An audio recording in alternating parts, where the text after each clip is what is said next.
Meow! Opal's cat. My EDC bag has not been performing the way I needed it to, so I've replaced the bag. Let's see what I replaced it with.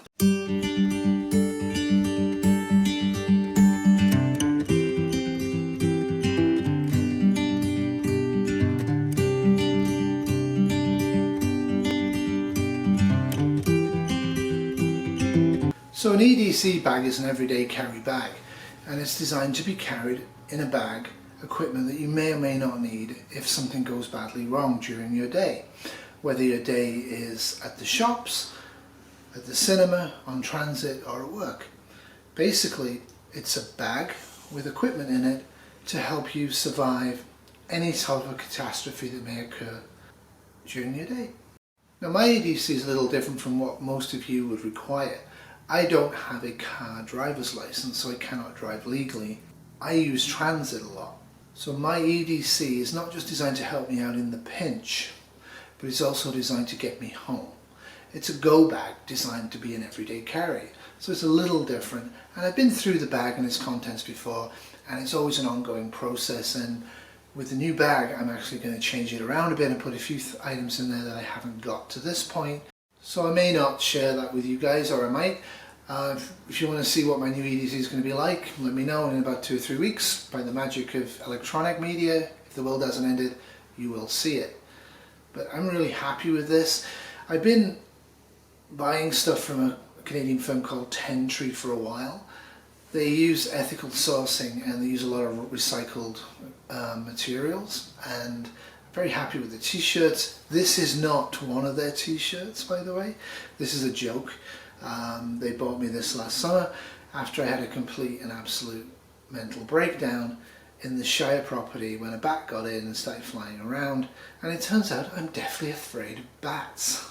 Never knew that. Seen lots of bats out and about. They don't bother me, but in an enclosed space, I freaked out. Hence, Bat Boy. Now, because I have to take more equipment in my EDC and more weight in my EDC than most people would have to, because let's face it, most people's EDC is basically a pocket knife and a flashlight and maybe a couple other items, maybe a gun in certain parts of America. But the majority of equipment, the majority of food, water bottles, heating, clothing, would be in the car, and rightly so in the car.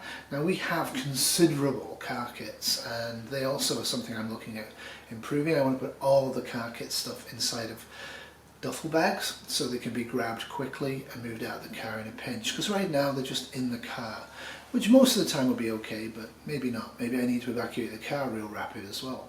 So because I have to carry more weight and more bulk than most people would in an everyday carry, I need a much bigger and more comfortable bag.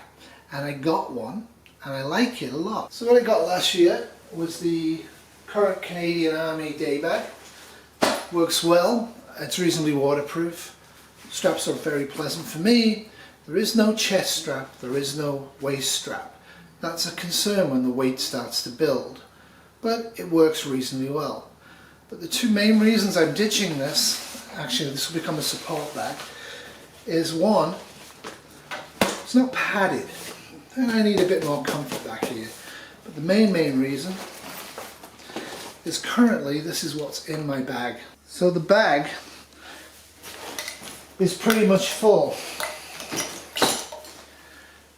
and that's all gear that I want to have in the bag. But my problem is when I have 100 or even sometimes 250 student papers in here, I can lay about 75 in reasonably comfortably, but after that it becomes a major issue for spacing and weight.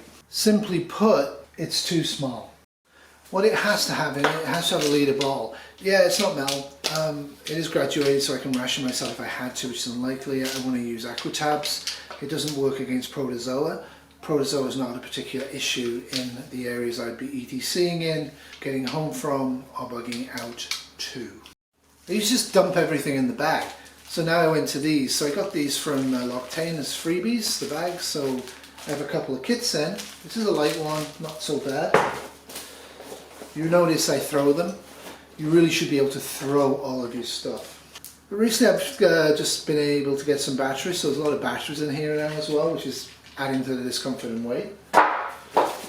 Another L'Octane bag, so you know, basic equipment is stored up. There is a video on this if you want to search back for it. I probably won't link it. The main bag is this. This is the bulky bag. I realised I wasn't carrying anywhere near enough food for an EDC possible bug-in placement, possible lengthy get home. You can't always guarantee that you can get home in a day. Now I should be able to get home in about 10 to 11 hours from anywhere I'm going to likely be.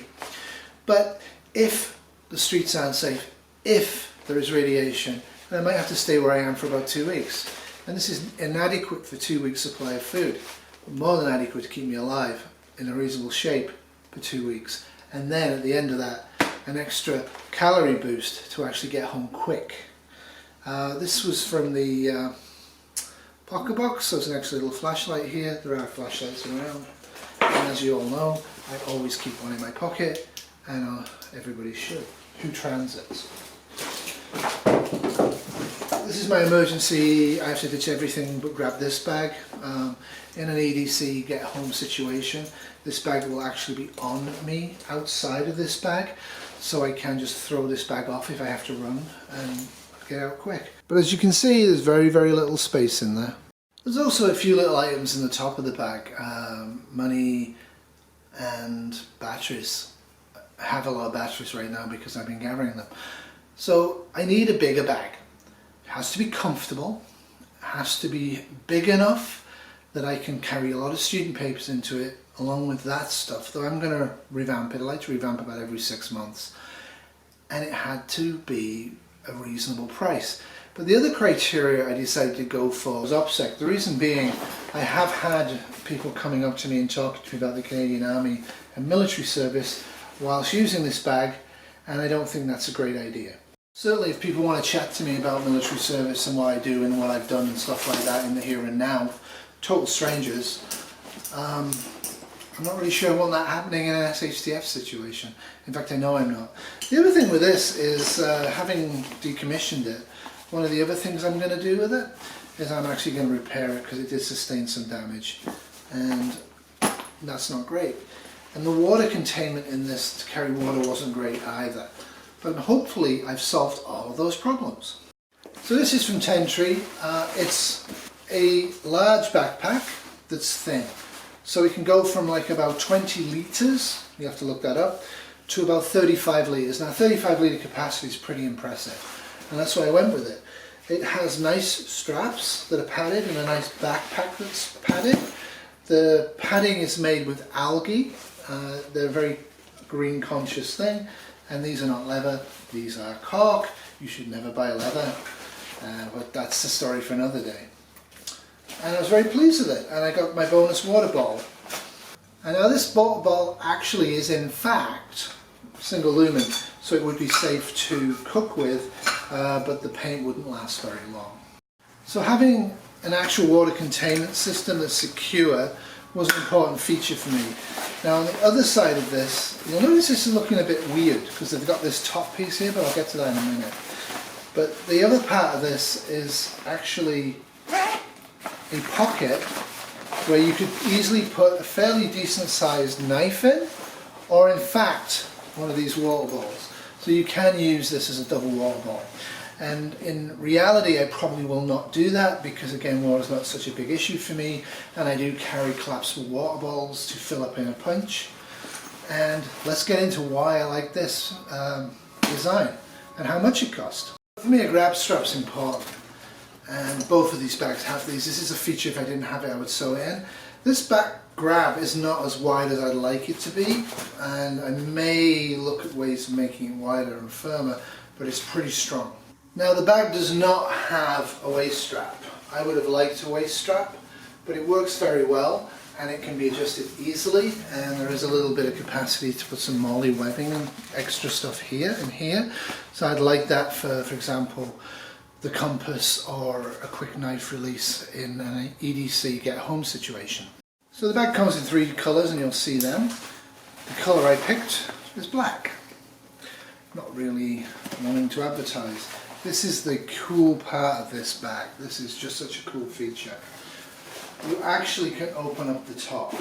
So the bag is $130 Canadian, so about $100 American. I also sprung for $50 add-on bonus, which is about $32 American, and I'll show you them at the end. It's a modular system. So the bag itself, when you open it this way, becomes 35 litre capacity. And I'll show you just why that's important to me in a minute because of my schoolwork.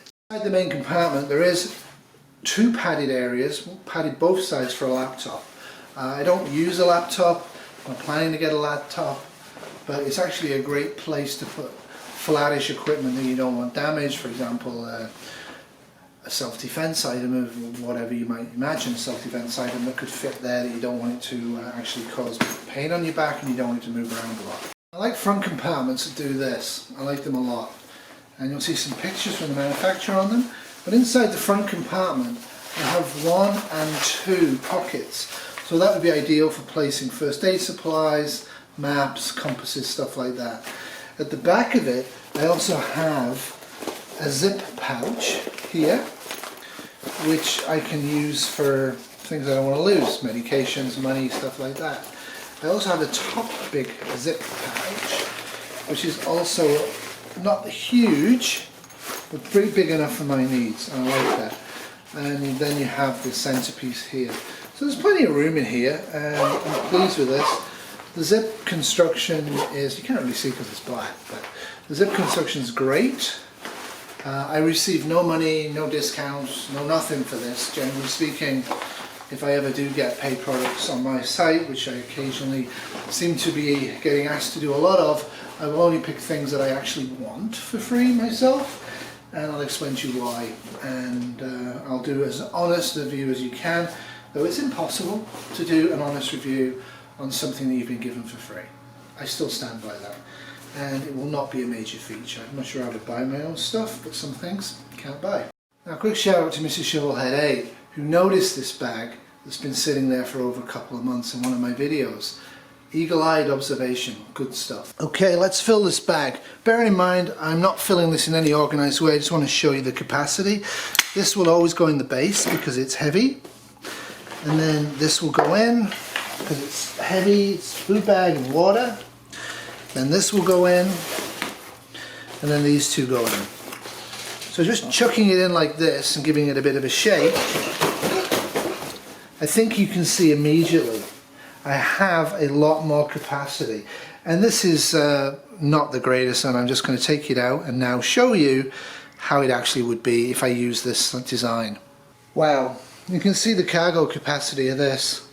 Even if I had to put a water bottle in, and I probably will stop carrying that water bottle and just use the side pouches. So this has a huge capacity for me to put A4 size papers in. I can easily put 150 in there with no problems at all. And then when it's finished, you close it like this. It's not going to be particularly watertight that way, but I probably won't need it to be. However, when you do it the other way, it's very watertight, very water resistant this way, because you have clips on the side.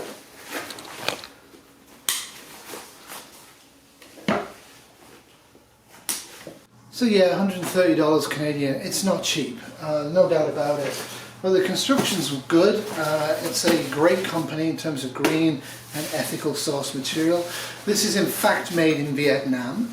Most of their products are made in America or Canada. It's a Canadian company, Tentree, and the workers are getting looked after compared to most people. So it's not ideal in terms of that, but it is very, very nice and even loaded. Again, having the ability to do this, for me, is an essential feature of kit.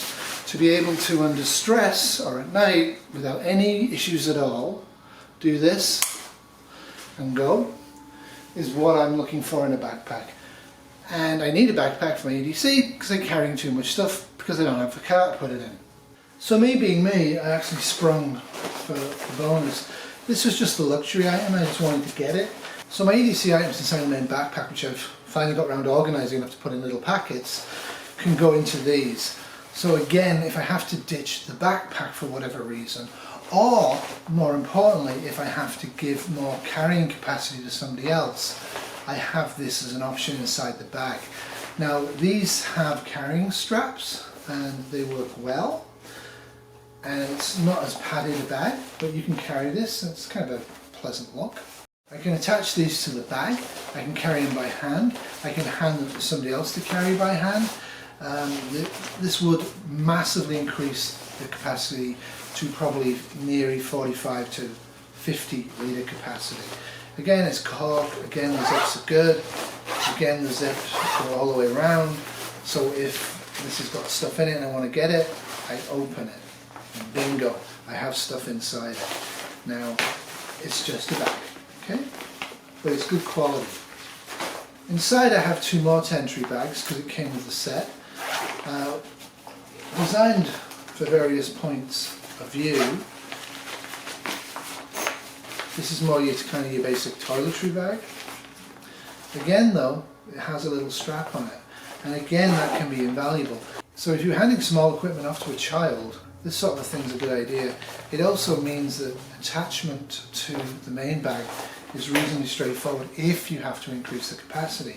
And again, for me, the EDC philosophy is people look at me and don't think, hey, there's a dude with a ton of stuff, let's jump him. And it's not going to slow me down significantly whilst I walk and jog away from the area of danger to get home. And also has enough gear in it that I can loot and also break into places if I need to protect myself from radiation or from whatever, and also stay in place for up to 2 weeks, which would not be great and not be pleasant if I had to. That would of course be predicated on being able to grab enough water, and again, the places I am likely to be will have a large number of recyclable stations, and one of the first things I'm doing is grabbing the trash bags that I have, if they're not already there, and taking a ton of soda pop bottles and water bottles, going to the nearest washroom and filling them up with cold water without washing them out, and I won't catch anything particular, and it will be good for me because I won't die of thirst. So what do you guys think? I think for me, the extra capacity from this bag is exactly what I need to have an EDC and to carry large numbers of papers around. When I started teaching university, I did college before that, when I started teaching university in 2006, if we had over 50 students in a class, and it was usually 44 to 46, we got extra cash for it, and it was unusual. And that became standard. And over the years, 13 years later, it's now common to have 115 to 130 students in each class. I try and schedule my graded papers to come at me on different days, on different weeks from my classes when I have more than one class, because I can't carry them.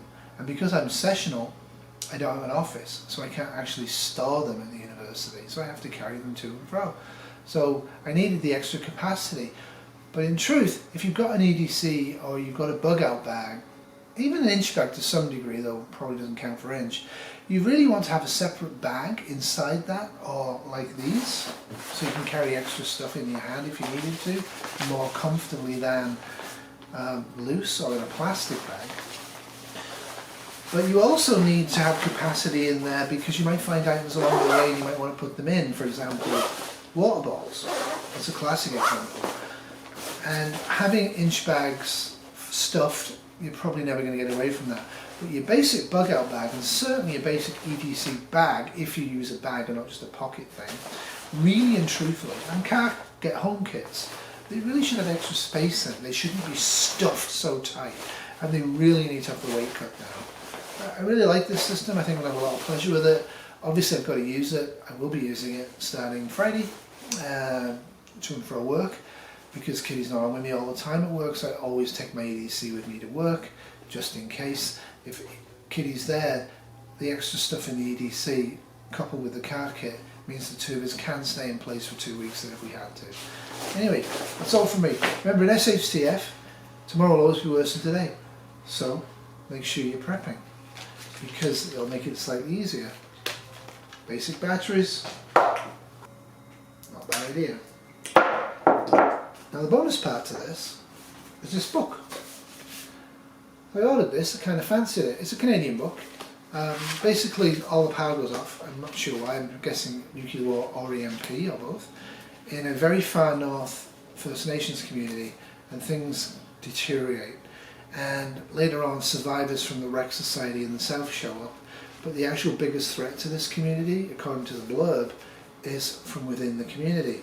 I'm really looking forward to this. If it's as good a book as I've been told it is, it will definitely become the first armchair prepper review of 2019. Doodles!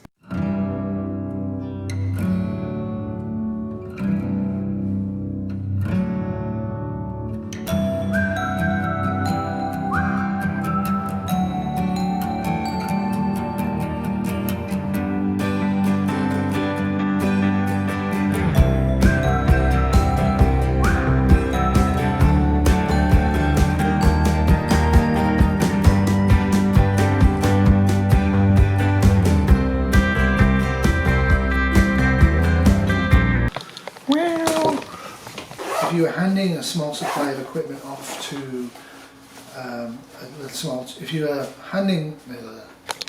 so my actual EDC contents inside the main backpack, and I may or may not share that with you guys.